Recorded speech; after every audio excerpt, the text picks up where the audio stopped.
are desperately trying to do like hate crimes against Muslims, but they just don't have enough people. Like the reason why people went to a synagogue to protest wasn't because it is a Jewish place of worship. It was because they were selling stolen land, illegally selling stolen land in the West Bank. Okay. Obviously, you're not going to be able to get the numbers to just like randomly commit a fucking hate crime at a mosque. Like, bring American and Israeli flags, please.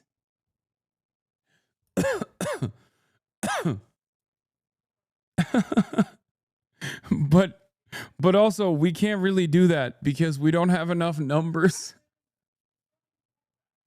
Come on, guys. Come on. Like, Beitar guys are probably freaking out that Zohran Mamdani won the primary because they're like, we really don't have the numbers at all. Show what's been plainly obvious on the ground, but lately ignored by city admins. There's a group of far-right extremists and Islamophobic bigots explicitly coordinating to incite violence against pro-Palestine demos, people in Muslim spaces in New York City. The chats also give insight into Beitar, a racist extremist group that loves to post inciting content online and claims to be providing deportation lists of student activists. The chat suggests Beitar, like United Zionists run by Stephanie Benchamal, Lions of Israel in America run by Ronan Levy, and the rest of these illegible logos.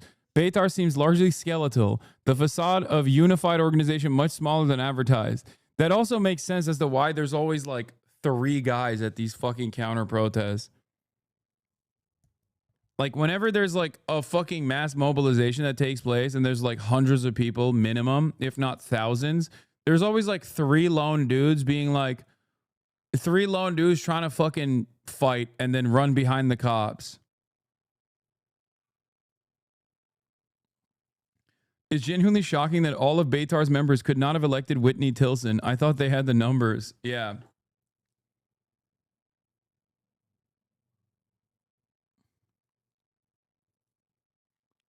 Half of the people I'm willing to bet in these group chats are already people like Brace that are fucking, you know, reading the group chats so that they can make podcasts about it, or Talia, so they can deliver reporting on it to Drop Site. Like, they don't have any fucking motion. It's literally like 1 to 2 rabid Islamophobic psychopaths.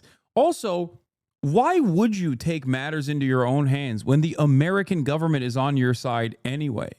You know what I mean? That's why I never understood like the pro-Israel rally that took place in DC. It's like, what do you want? More genocide? You literally are getting everything you want.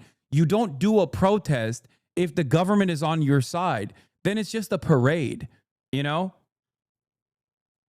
It doesn't make any sense.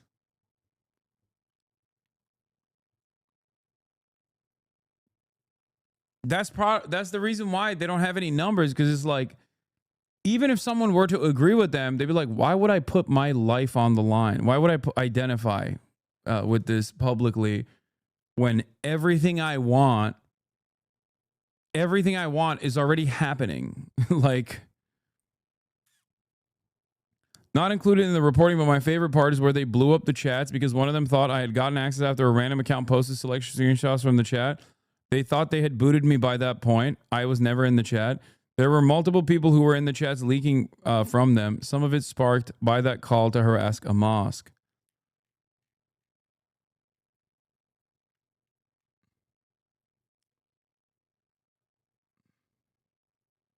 When Brace and Talia become fake members of Beitar to lampoon or report on them, Beitar's total membership probably goes up 25 to 50%. That's the other thing. It's got to be hard. Oh, yeah, this was funny. When, Beitar Worldwide posted this after Zohran won. Evacuate New York City. Come home to Israel.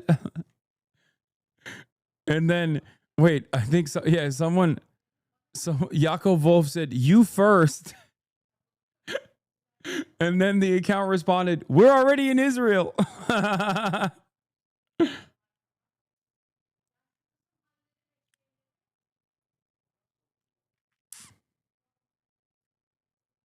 Imagine if Muslims were planning to attack a synagogue.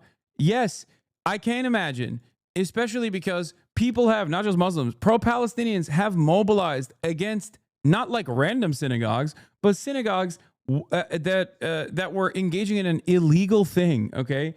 an incredibly immoral and incredibly illegal thing, such as selling stolen land in the West Bank. Okay. And that was roundly criticized as an anti-Semitic hate crime. Which is crazy. What is the actual crime is that a place of worship is being used as a mechanism of displacement and land theft. What the fuck? Yeah, this is what I was talking about. Story in the next couple of days.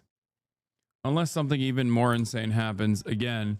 After all, it wasn't that long ago when a fucking right-wing guy went and killed Minnesota lawmakers, like tried to assassinate every Democrat in the fucking state.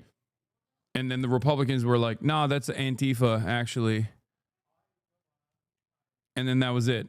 That story happened not that long ago. It's crazy that like we're done with that story.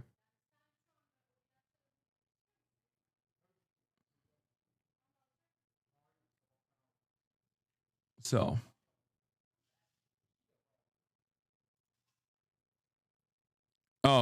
there's a Jon Stewart piece on the there's also leaked chat show pro-Israel extremist group Beitar organizing street confrontations. Be on the lookout for this. Internal discussions include plans to burn Qurans and attack pro-Palestine protesters with pepper spray.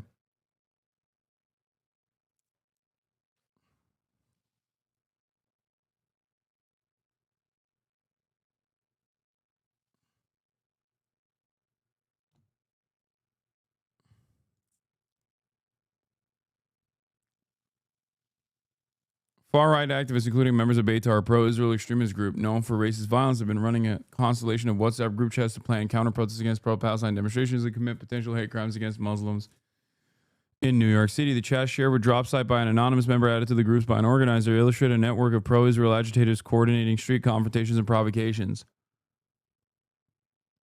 Chat log shows members, including individuals publicly affiliated with Beitar US, discussing a range of plans and ideas. To protest at mosques, to burn Qurans to provoke confrontations, and coordinate buying pepper spray, lasers, and other illicit devices to confront pro-Palestine protests in New York City. The covert conversation took place over the past years. The city of New York became a flashpoint for conflict between pro-Palestine and pro-Israel demonstrators.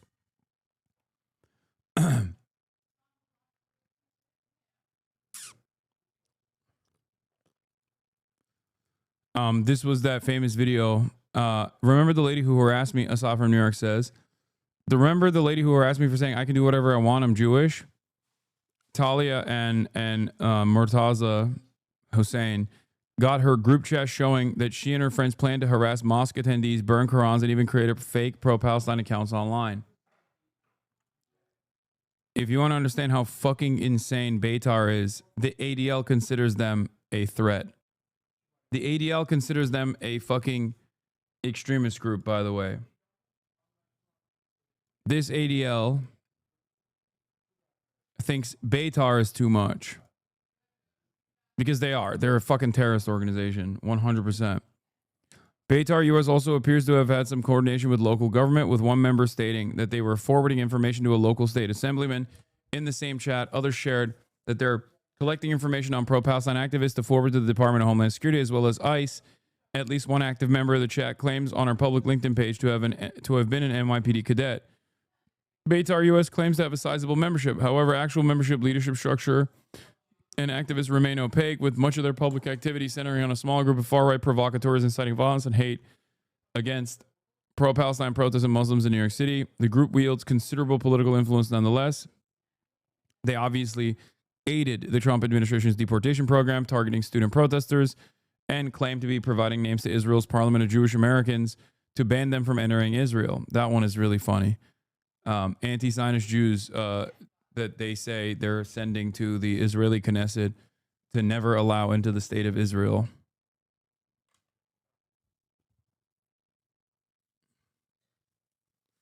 This is what I meant saying Islamophobia by Jews is at a worse level than it is from Christians earlier in the day. No, this is one psychotic group, dude. What are you talking about? We just saw the fucking neo-Nazi dudes murk firefighters. There are not that many Jews in anywhere at the end of the day. It's not a large enough group to make up a significant number of the fucking Islamophobic hate crimes. Especially in comparison to far right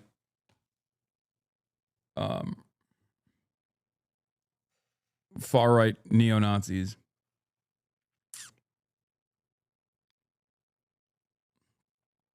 The group has offered bounties on prominent Palestinian activists and boasted about harassing mosques. The group's incitement earned them an extremism label by the ADL, a fellow pro-Israel organization with a separate history of targeting pro-Palestine activists.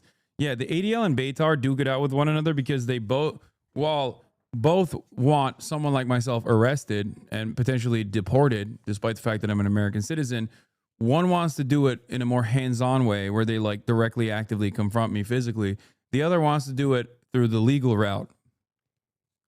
You know, that kind of situation.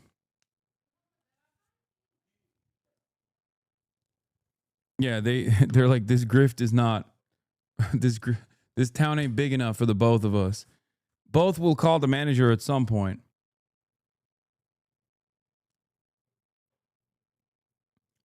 Based on public records and social media activity, it appears Beitar US is largely, if not solely, active in New York City, with much of their energy centered on countering local pro-Palestine demonstrators.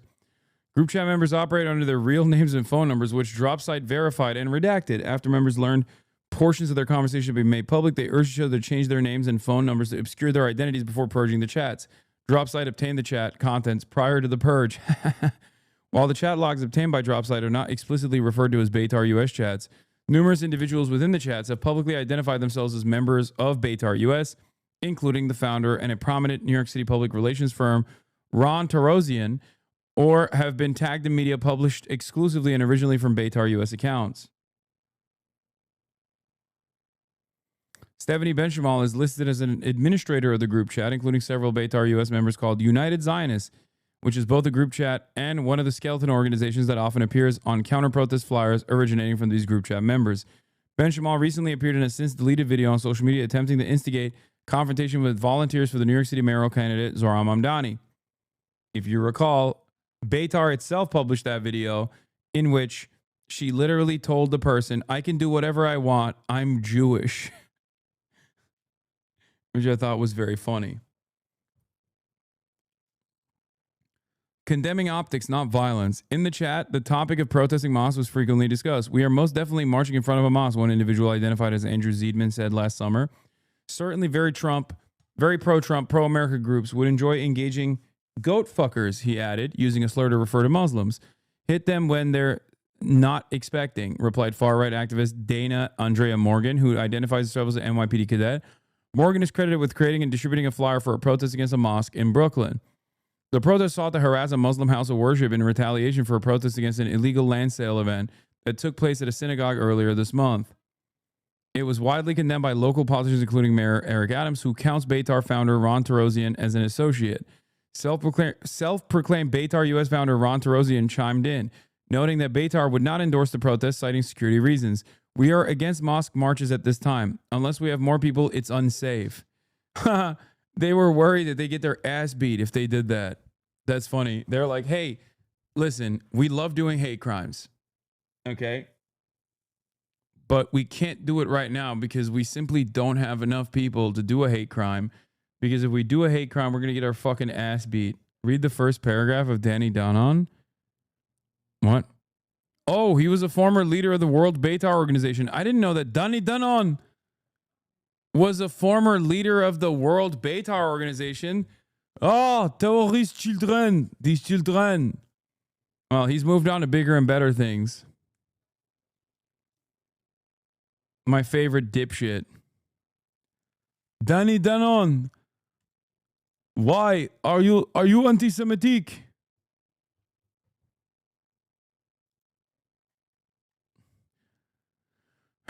Remember that flyer to harass a mosque? Beitar claimed it was fake. No one in the community knew about it, except they did. Beitar founder Eric Adams for New York City, an associate Ron Tarosian, said privately Beitar couldn't endorse it because they didn't have numbers at this time. The chat show, It's so funny that these guys are okay. Wants a rent freeze, happened before many times over in New York. Okay. And all of a sudden wants to tax the wealthy a little bit. Okay. And all of a sudden they're like, well, we got to deport him. He's a Muslim terrorist.